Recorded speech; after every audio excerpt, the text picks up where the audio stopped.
วัยรุ่นเทอร์โบยาสิพาดคันนี้ครับ Honda Civic FC เครื่องยนต์ 1.5 เทอร์โบครับพี่น้อง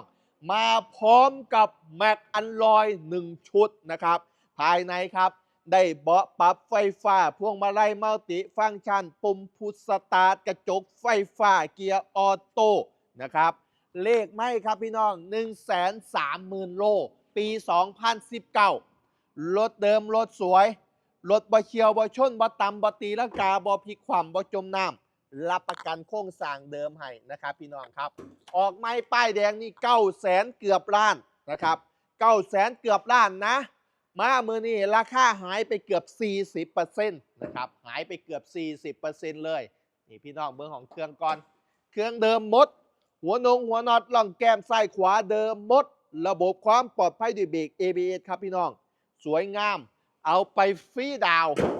639,000 บาทค่างวด 10,000 บาทส่งฟรีฮอดหน้าบ้านอยู่หม่องใดก็ซื้อได้เสียยะจัดให้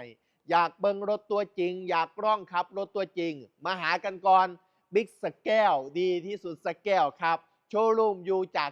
จังหวัดสแก้วพี่น้องอยู่ทางใดคอมเมนต์ทักทายส่งกำลังใจกันเด้อเสียยะสวัสดีครับ